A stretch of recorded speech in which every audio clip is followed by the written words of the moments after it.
नमस्कार दोस्तों, स्वागत है आपका अपने चैनल शिव शक्ति पाठशाला में। उम्मीद है सभी लोग बहुत बढ़िया होंगे, स्वस्थ होंगे, प्रसन्न होंगे, सभी की बहुत अच्छी तैयारी चल रही होगी।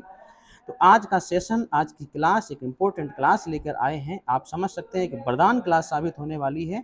स्त्री से संबंधित जितने भी क्वेश्चन बनेंगे, एक एक प्रश्न को हम समझाएंगे कि स्त्री से संबंधित जितने भी अनेकार्थी शब्द हैं, वो प्रश्न कहाँ कहाँ से आते हैं और कितने प्रश्न आते रहते हैं। उन प्रश्नों को जरा ध्यान से देखेंगे, क्या इन प्रश्नों का उत्तर होने वाला है। एक एक प्रश्न इंपॉर्टेंट होने वाला है। याद रखिएगा, मेरा वादा है, स्त्री से संबंधित वाला जो शब्द होगा अनेक आरती में, इस वीडियो को देखने के बाद एक भी प्रश्न नहीं बचेगा। ध्यान से देखते रहिएगा और लास्ट में आप अंदाजा लगाइए कि आपके कितने यहाँ से सही निकल रहे हैं। समझते रहिएगा एक एक प्रश्न को। लास्ट में आपको एक क्वेश्चन भी देंगे जिसमें आप समझ सकते हैं कि होमवर्क का रूप होगा और समझिएगा क्या होगा इस प्रश्न का उत्तर। पहला क्वेश्चन क्या बोला? पहला क्वेश्चन ये बोला है कि वीर पुरुष को जो स्त्री जन्म देती है उसे क्या कहा जाता है? जो स्त्री वीर पुरुष को जन्म देगी। आपको देखो, सी ऑप्शन डी ऑप्शन बिल्कुल अलग लग रहे होंगे।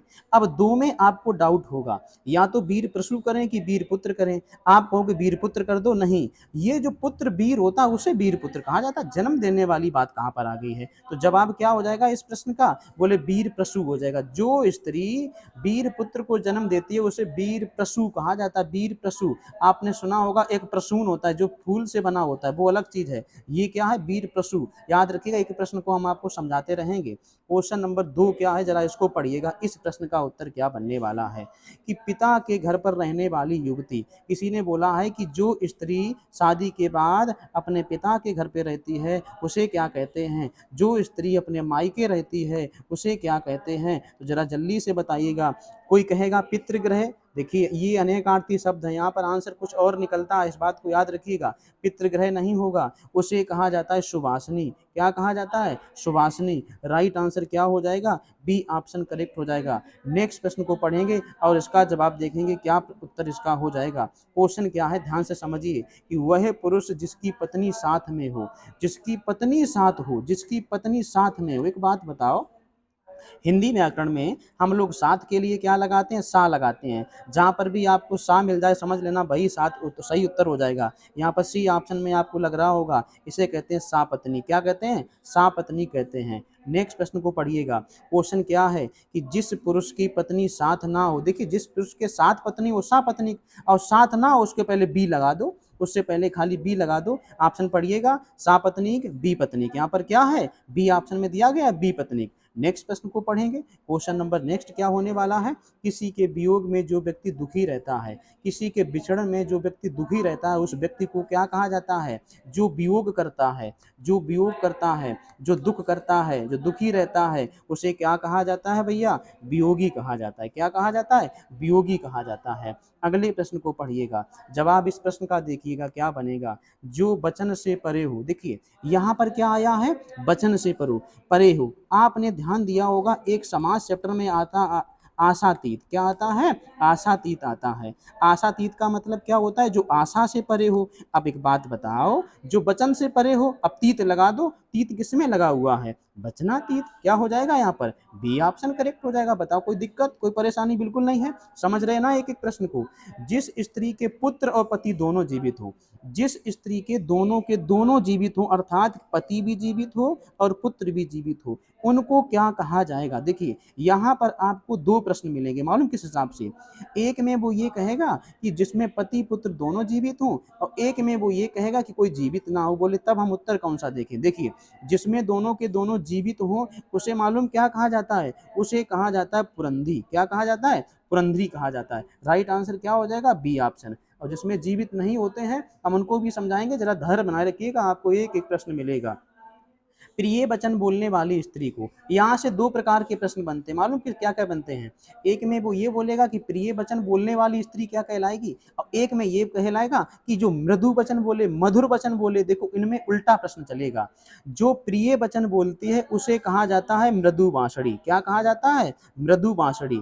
और जो मीठे वचन बोलती है, जो मीठे वचन बोलती है उसे कहा जाता है प्रिय बंदा। याद रखिएगा, जो मीठा बोलती है उसे कहा जाता है प्रिय बंदा, और जो प्रिय बोलती है उसे कहा जाता है मधुबांसुरी। समझ गए ना? आगे प्रश्न आपको एक एक प्रश्न मिलने वाला है, धैर्य बना के रखिएगा, आपको एक एक प्रश्न मिलेगा, मेरी गारंटी है, मेरा वादा है, आप समझ गए कि प्रश्न को।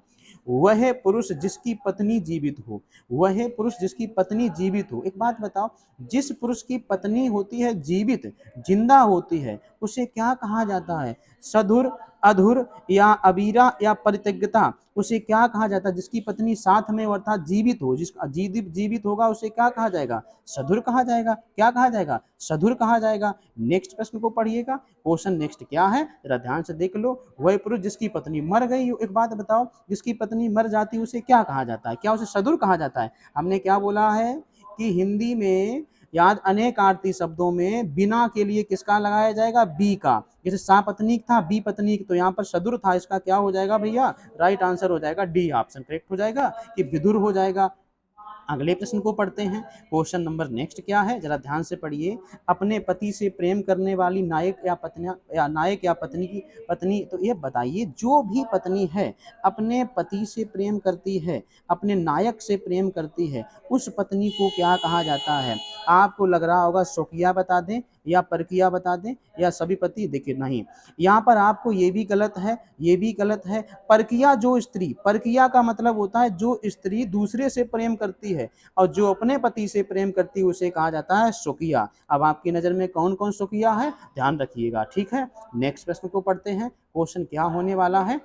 जिस स्त्री का पति जीवित हो, जिस स्त्री का पति जिंदा हो, बताओ इतना सरल क्वेश्चन, इतना सरल क्वेश्चन क्या हो सकता है? जिस स्त्री का पति जीवित हो, क्या उसे विधवा कहा जाता है? अरे विधवा नहीं कहा जाता है। क्या सापति कहा जाता है या सधवा कहा जाता है? उसे कहा जाता है सधवा। क्या कहा जाता है? सधवा। राइट आंसर क्या हो जाएगा? सधवा। अभी हमने आपको समझाया था, राइट आंसर क्या हो जाएगा? सधवा। देखिए सा और बी का अंतर है, हिंदी में आपको सा लगाना पड़ेगा और किसी में आपको बी लगाना पड़ेगा, बस।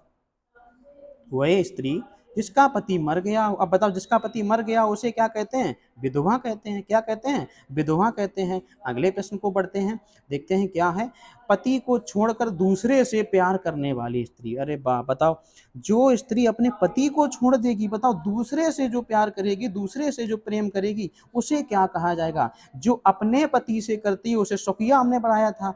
अब जो दूसरे से करते हैं, हम लोग नहीं कहते हैं भैया पराई चीज, तो क्या हो जाएगा यहाँ पर? परकिया हो जाएगा। क्या हो जाएगा यहाँ पर? परकिया। जो अपने पति से प्रेम करती है स्वकीय, जो दूसरे से करती है उसे परकीय। समझ गए ना? पॉइंट क्लियर है बिल्कुल। चलिए अगले प्रश्न को, अच्छा वीडियो अच्छा लग रहा है एक बार लाइक कर दो सभी साथी, थोड़ी सी दिक्कत झेल लो, एक बार लाइक कर दो सभी लोग, ताकि हमें अच्छा लगे कि आज का सेशन आपका अच्छा लगा है कि नहीं लगा, ताकि हम आगे की वीडियो बनाए भी, पता लगा यहीं पर हम संन्यास ले लें। देखिए क्वेश्चन नंबर 15 को पढ़िएगा। वह स्त्री नायिका पत्नी जिसका पति परदेश चला गया हो, अब मेरी बात ध्यान से समझिएगा, परदेश वाले 4 क्वेश्चन आपको मिलेंगे, मालूम परदेश वाले 4 क्वेश्चन। अब 4 क्वेश्चन कौन कौन से मिलेंगे ध्यान समझना। एक में वो ये बोलेगा कि जिसका पति जाने वाला हो, ठीक है। एक में ये बोलेगा जिसका पति चला गया हो, ठीक है, जाने वाला हो अलग चीज है और चला गया हो एक अलग चीज है। फिर एक में बोलेगा कि भैया आने वाला हो, फिर एक में कहेगा आ गया हो। 4 प्रकार के प्रश्न। अब चारों प्रश्नों को हमने इसमें रखा है, अब समझते रहिएगा। वह स्त्री नायिका जिसका पति परदेश में चला गया हो, जिसका पति चला गया हो उसे कहते हैं प्रोषित पतिका। क्या कहा जाता है? प्रोषित पतिका कहा जाता है। जिसका पति चला गया हो उसे प्रोषित पतिका, और जिसका पति जाने वाला हो उसे प्रवस्य पतिका। क्या कहते हैं? प्रवस्य पतिका कहते हैं। और जिसका पति आ गया हो, परदेश से वापस आ गया हो, उसे आगत पतिका। नहीं समझे? अभी हम समझाएंगे। अभी यहाँ पर समझिएगा, केवल प्रदेश चला गया हो प्रोषित पतिका। आगे देखिएगा, एक एक प्रश्न को हमने सजाया है बहुत अच्छे से कि आपका एक भी डाउट ना बचे। अगला प्रश्न क्या है जरा ध्यान से देखिएगा, क्या जवाब होने वाला है। देखिए वह नायिका जो अपने पति के परदेश में, वह नायिका जो अपने पति के परदेश में होने के कारण दुखी हो। अरे भाई भाई क्या है, जिसका पति परदेश में हो वो नायिका दुखी रहती हो, हालांकि ऐसा होता तो नहीं है, लेकिन फिर भी मान लो व्याकरण में बोला गया है कि उसे कहाँ क्या कहा जाएगा भैया? उसे कहा जाएगा विरह विदग्धा। क्या कहा जाएगा? विरहिणी है बेचारी, विरह में डूबी हुई है, उसे क्या कहा जाएगा? विरह विदग्धा हो जाएगा। अगले प्रश्न को पढ़ते हैं और जवाब जरा धैर्य बना के देखिएगा। जिस स्त्री नायक नायक पत्नी का परदेश आने वाला हो। उसने क्या बोला, परदेश से आने वाला हो, अभी आया नहीं है, अभी आने वाला हो। और जब आने वाला हो तो हमने अभी आपको समझाया था, आने वाला हो। अब देखिएगा, या तो उसे आगत पद का या तो आगस मिश्र पद का, याद रखिएगा आने वाला हो तब उसे कहते हैं आगस आग मिश्र पद का, और आ गया हो तब कहेंगे आगत पद का। समझ गए ना, हमने क्या बोला, जिसका चला गया हो उसे क्या कहते हैं प्रोषित पद का, जिसका आ गया हो आगत पद का, और जिसका आने वाला हो उसे कहते हैं आग मिश्रित पद का। अब समझ गए हो ना, चलिए आगे बढ़ते हैं, आगे समझिएगा। जिस स्त्री पत्नी का पति परदेश जाने वाला हो, अभी हमने समझाया था, जाने वाला हो, गया नहीं, और जाने वाला होता है उसे कहा जाता है प्रवस पतिका। क्या कहलाता है भैया, प्रवस पतिका कहा जाता है। राइट आंसर क्या हो जाएगा, बी ऑप्शन करेक्ट हो जाएगा। अब आप समझ गए होंगे, उम्मीद करते हैं अब तो पसंद आया होगा वीडियो। चलिए, वह स्त्री जिसका पति परदेश से लौटा हो, अब समझिएगा, जिसका पति परदेश से लौट आया हो मतलब लौट आया भैया, घर पर आ गया है। अभी लौट रहा था तब क्या था, आग मिश्रित पतिका था, अब बोले घर पर आ गया है तो उसे कहेंगे आगत पतिका। क्या कहते हैं, आगत पतिका। अब समझ के एक बार पुनः कहेंगे, पुनः चारों चीज समझाएंगे। पहला क्या है कि जाने वाला हो, अभी गया नहीं, उसे कहते हैं प्रवस पतिका। उसके बाद चला गया हो उसे कहते हैं क्या प्रोषित पतिका, आने वाला हो उसे आग मिश्रित पतिका, और आ गया हो उसे आगत पतिका। चारों चीज समझ गए हो, चलिए आगे बढ़िएगा। नेक्स्ट प्रश्न क्या है, वह स्त्री जिसके पति ने त्याग दिया हो, ऐसी स्त्री जिसको पति ने छोड़ दिया हो भैया, जिसको छोड़ दिया गया हो, आप लोग समझदार हो, जिसको छोड़ दिया गया हो उसे कहते हैं परित्यक्ता। क्या कहा जाता है, परित्यक्ता। क्वेश्चन नंबर नेक्स्ट को पढ़िएगा, वह स्त्री जिसकी कोई संतान ना हो, अभी हमने क्या समझाया था, जिसकी कोई संतान ना हो, और कभी कभी ये बोला जाएगा जिसकी केवल एक संतान हो। आप अंतर दोनों समझिए, जिसकी कोई संतान ना हो, आप सभी लोग जानते हैं उसे बांझ कहा जाता है। क्या कहा जाता है, बांझ कहा जाता है या बंदिया कहा जाता है। और जिसकी केवल एक संतान हो उसे क्या कहा जाता है, काकबंद। क्या कहते हैं, ककबंद लिखा है लेकिन काकबंद होता है। क्या होता है भैया, काकबंद होता है। समझ में आया है, चलिए नेक्स्ट प्रश्न को पढ़ते हैं, इस प्रश्न का जवाब दीजिएगा। वह स्त्री जिसका अभी अभी विवाह हुआ है, जिसका अभी अभी हाल ही विवाह हुआ है, बस जल्दी है एकदम जाने की तैयारी है। तैयारी मतलब ऐसा नहीं कि अब जाएगी, मतलब अभी भी हाल ही में विवाह हो गया है, मतलब अभी मान लो नया नया विवाह हुआ है, 10-15 दिन हुए, बस खत्म काम। तो उसे क्या कहा जाता है, नबोड़ा या नववधु। क्या कहा जाता है, नबोड़ा या नववधु। नेक्स्ट प्रश्न को, पटरानी मत लगा देना, पटरानी और रानी पटरानी लगा दो, गड़बड़ हो जाएगा। नेक्स्ट प्रश्न, बहुत पढ़ी लिखी स्त्री, जो पढ़ी लिखी स्त्री होती है, पढ़ी लिखी लड़की, घर की रोशनी, क्या ये लगा दोगे, अरे रोशनी और दिया बत्ती खत्म हो जाएगी सब। राइट आंसर इसका हो जाएगा बहुशिक्षिता। क्या हो जाएगा, जो स्त्री बहुत पढ़ी लिखी होती है उसे कहा जाता है बहुशिक्षिता, और जो कम पढ़ी लिखी होती है उसे कहा जाता है अल्प शिक्षिता। तो नेक्स्ट प्रश्न को पढ़िएगा, क्वेश्चन नंबर नेक्स्ट, 12 से 16 वर्ष की आयु की लड़की को, जो लड़की 12 से 16 वर्ष के बीच में होती है, जरा ध्यान दीजिए, 12 से 16 वर्ष के बीच में होती है, उस लड़की को क्या कहा जाएगा, क्या उसे किशोरी कहा जाएगा, किशोर कहा जाएगा, जवान लड़की कहा जाएगा, या युवती कहा जाएगा। याद रखिएगा, जो 12 से 16 के बीच में होती है उसे भैया किशोरी कहा जाता है। क्या कहा जाता है, किशोरी कहा जाता है। जो भी लड़की 12 से 16 के बीच में होगी उसे किशोरी कहा जाएगा, और जो 10 से कम होगी उसे कन्या कहा जाता है। कन्या हम लोग जानते हैं ना कि जो कन्या होती है वो 10 वर्ष से कम होती है। नेक्स्ट प्रश्न को पढ़िएगा, समझ में आएगा।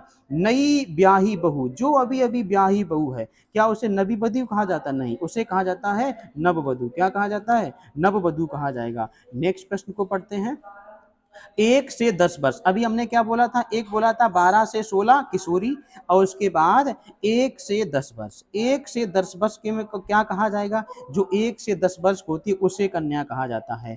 जो घर ग्रामीण क्षेत्रों में जो कन्या खिलाई जाती हैं, तो जरा ध्यान दीजिएगा, जो 1 से 10 वर्ष के बीच में उसी को कन्या खिलाना, नहीं तो किसी महिला को ढूंढ लाओ। समझ रहे हो ना, ऐसा मत कर देना, गड़बड़ हो जाएगा सब। चलिए, जिस लड़की की शादी नहीं हुई है, जिस लड़की की शादी नहीं होती है उसे क्या कहा जाता है, बोले अविवाहित कर दो। जिस लड़की की शादी नहीं, बोले अविवाहित कर दो। एक बात बताओ, अविवाहित लड़की भी होती है, अविवाहित लड़की भी होती है, अविवाहित लड़का भी होता है। बोले दोनों होते हैं तो लड़की की बात की जा रही है, हम कहीं कर दें। अनविवाह बोले नहीं हो जाएगा, उसे भैया कहा जाता है कुमारी। क्या कहा जाता है? कुमारी। जो लड़कियां जिनकी शादी नहीं होती अपने नाम से पहले कुमारी लगा सकती हैं, बाद में कुमारी लगाना नहीं चाहिए, क्योंकि आप समझ रहे हैं ना, बाकी आप समझदार हो, इन चीज़ों को समझ रहे होगे बहुत अच्छे से। नेक्स्ट प्रश्न को पढ़ेंगे। क्वेश्चन नंबर नेक्स्ट क्या होने वाला, जरा धैर्य बना के पढ़िएगा। नेक्स्ट प्रश्न क्या है? जो स्त्री कविता रचती है, जो स्त्री कविता रचती है उसे क्या कहा जाएगा? बोले लेखिका। लेखिका तो लेख लिखती है। आलोचिका, आलोचिका का मतलब होता है जो गुण दोष बताती है। जो लड़की गुण और दोष बताती है उसे कहा जाता है आलोचिका। और जो कविता लिखती है उसे कहा जाता है कवित्री। कभी कभी कवित्री शुद्ध वर्तनी में आ जाता है, ध्यान दीजिएगा जो लिखा हुआ है ये शुद्ध वर्तनी में भी लिखा हुआ है। नेक्स्ट प्रश्न को पढ़ेंगे। क्वेश्चन नंबर नेक्स्ट क्या होने वाला है? जिस स्त्री का भाग अच्छा हो, जिस स्त्री का भाग अच्छा हो। हिंदी व्याकरण में अच्छा के लिए हम लोग क्या लगाते हैं? हिंदी व्याकरण में अच्छा के लिए क्या लगाते हैं? बोले सु लगाते हैं। क्या लगाते हैं? सु लगाते हैं। जैसे कि लगाते हम लोग लिख देते हैं सुपुत्र। क्या लिख देते हैं? सुपुत्र लिख देते हैं। तो इसका राइट आंसर क्या हो जाएगा? सुभग्गा। क्या हो जाएगा? सुभग्गा हो जाएगा, राइट आंसर हो जाएगा। नेक्स्ट प्रश्न की ओर बढ़ते हैं। इस प्रश्न का जवाब देंगे। जिस स्त्री का भाग्य खराब हो, जिस स्त्री का भाग्य खराब हो, खराब के लिए क्या लगा देते हैं? दू लगा देते हैं। राइट आंसर क्या हो जाएगा?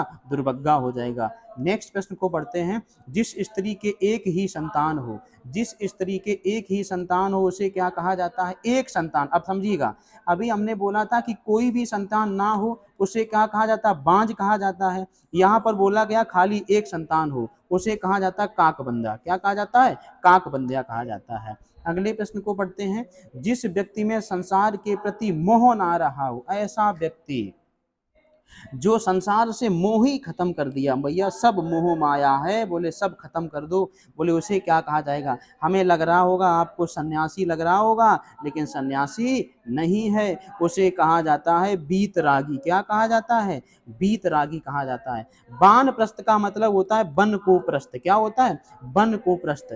वानप्रस्थ के दौरान जो भी ग्रंथ लिखे गए उन ग्रंथों को क्या कहा गया है? याद रखिएगा, अरण्यक कहा गया। क्या कहा गया है? अरण्यक कहा गया है। नेक्स्ट प्रश्न को पढ़ते हैं, जरा धैर्य बना के।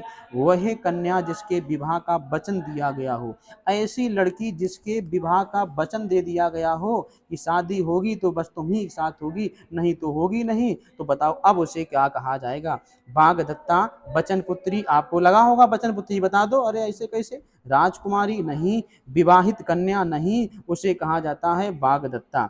नेक्स्ट प्रश्न को पढ़िएगा। Question number next. हंस के समान चलने वाली स्त्री। जो स्त्री हंस के समान चलती है, जो स्त्री हंस के समान चलती है उस स्त्री को क्या कहा जाता है? हंसिका, हंसिक, या हंसी, या हंसगामिनी, या मीनाक्षी। मेरी बात ध्यान समझिए, ये हिंदी व्याकरण है। हिंदी व्याकरण में चलने का चलन नहीं होता है, चलने का प्रयोग गमन से लिया जाता है। किससे लिया जाता है? गमन से। तो गमन वाला चेक करो, हंसगामिनी क्या हो जाएगा? हंसगामिनी हो जाएगा। नेक्स्ट प्रश्न को पढ़ते हैं, जवाब दीजिएगा इस प्रश्न का। मधुर वचन, देखो आ गया ना, हमने आपको समझाया था कि जो स्त्री प्रिय वचन बोलेगी, और एक समझाया था कि मधुर वचन बोलेगी। यहाँ पर क्या बोला गया है? मधुर वचन। जो मधुर वचन बोलेगी उसे कहा जाता है प्रिय बंदा। क्या कहा जाता है? प्रिय बंदा। और जो जो मधुर वचन बोलेगी प्रिय बंदा, और जो प्रिय बोलेगी, जो प्यारा या प्रिय बोलेगी उसे मधुर बांसुरी। देखो उल्टा उल्टा है ना, तो इस चीज को याद रखिएगा। चलिए नेक्स्ट प्रश्न को पढ़ते हैं। हथनी की तरह समान, हथनी की तरह या इसके समान चलने वाली, जो भैया हाथी की तरह अर्थात हथनी की तरह चलती है उसे क्या कहा जाएगा? थोड़ा सा शब्द अजीब है। बोले हथनी कह दो, हथनी नहीं होगा। गजनैनी कह दो, गजनैनी, गजनैनी कैसे हो जाएगा? गज के समान नयन हो जाएंगे, उसे कहा जाता है गजगामिनी। क्या कहा जाता है? गजगामिनी। अभी हमने बताया था हिंदी व्याकरण में गमन लिया जाता है। अगले प्रश्न को पढ़ेंगे। क्वेश्चन नंबर नेक्स्ट क्या है? चलिए, मयूर की तरह सुंदर आंखों वाली, मयूर की तरह सुंदर आंखों वाली। हिंदी व्याकरण में आंखों को आंख नहीं लिया जाता, अक्षी लिया जाता। क्या लिया जाता है? अक्षी। याद रखिएगा, कहीं पर आप मयूराक्षी देख लो, कहीं मयूराक्षी लिखा है? बोले लिखा है, बोले ए ऑप्शन में लिखा है, राइट आंसर हो जाएगा मयूराक्षी। हिंदी व्याकरण में आंखों के लिए अच्छी लिया जाता है, नहीं तो नेत्र। नेत्र, नयन, नैनी, फैनी सब अलग है, सब गलत है। चलिए नेक्स्ट प्रश्न, क्वेश्चन नंबर नेक्स्ट क्या है? मछली की तरह सुंदर आंखों वाली, भैया उसने क्या बोला था, मृग के समान। अभी इस वाले क्वेश्चन में क्या था, इस वाले प्रश्न में क्या था, ये वाला प्रश्न क्या था, मयूर। हाँ मयूर क्या था, मयूराक्षी। और यहाँ पर क्या है, यहाँ पर बोला मछली की तरह, तो यहाँ पर लगा दो। देखो मछली को क्या कहा जाता है कि पानी बीच मीन प्यासी और मोए सुन सुन आवे हंसी। तो बोले बताइए कौन सा अलंकार, बोले विशेषोक्ति अलंकार। तो यहाँ पर हमें बताइएगा, मछली की तरह सुंदर आंखों वाली उसे कहा जाता है मीनाक्षी। जिस लड़की का नाम मीनाक्षी होता है, समझ लेना मछली की आंखों की तरह सुंदर होती है। राइट आंसर हो जाएगा। क्वेश्चन नंबर नेक्स्ट, मृग की तरह सुंदर वाली। देखो अब आ गया मृग। अब आप कहोगे मृग नैनी कर दो या हिरण्यवती कर दो। क्या हिरण्यवती, मृग का भले ही पर्यायवाची रण होता है लेकिन बती नहीं करता है। बती मतलब होता है बाण का स्त्रीलिंग। किसका होता है, बाण का। बोले गलत है। सारंगवती, सारंग भले ही हिरण का होता है लेकिन बती भैया बाण का चीज चलती, कैसे कर देंगे। इसका राइट आंसर क्या हो जाएगा, मृग नैनी। क्या हो जाएगा, मृग नैनी हो जाएगा। बहुत बेहतरीन, शानदार। नेक्स्ट प्रश्न को पढ़ते हैं, क्वेश्चन नंबर 40। बहुत अच्छे से पढ़िएगा, पूरा का पूरा लास्ट क्वेश्चन देखिएगा क्या है। वह स्त्री या पत्नी जिसका पति एवं पुत्र दोनों ना हो, जिसके दोनों ना हो उसे क्या कहा जाता है। जिसके दोनों ना हो, अभी हमने समझाया था कि जिसके दोनों हो, जिसके दोनों हो उसे क्या कहा जाता है, बोले उसे कहा जाता है पुरंदरी। क्या कहा जाता है भैया, पुरंदरी कहा जाता है। अब जिसके ना हो उसे क्या कहा जाएगा। चारों के चारों ऑप्शन पढ़िएगा और हमें कमेंट करके बताइएगा क्या इसका उत्तर है। हम लास्ट में चेक जरूर करेंगे कौन कौन साथी इसका आंसर राइट बताता है, और बताइएगा इस प्रश्न का क्या उत्तर हो जाएगा। वीडियो अगर अच्छा लगा हो, एक बार सभी साथी वीडियो को लाइक कर देंगे, और जो नए साथी हैं चैनल को सब्सक्राइब कर देंगे, और उसके साथ वीडियो को शेयर अवश्य करते रहेंगे ताकि ज़्यादा से ज़्यादा लोग देख पाएँ। कल के लिए, परसों के लिए, यानी कि आने वाले आगामी जितने भी एग्जाम हैं सबके लिए वीडियो बहुत अच्छी होने वाली है। अगर कोई चाहते हो कि इसके अलावा कोई किसी टॉपिक पर वीडियो बना दो, हम बिल्कुल बनाएंगे। आप इस प्रश्न का उत्तर हमें बताइएगा क्या इसका उत्तर बनेगा। एक बार सभी साथी वीडियो को लाइक करेंगे, शेयर करेंगे, नए साथी चैनल को सब्सक्राइब करेंगे। यहाँ तक रुकते हैं। सभी लोगों को धन्यवाद। जय हिंद।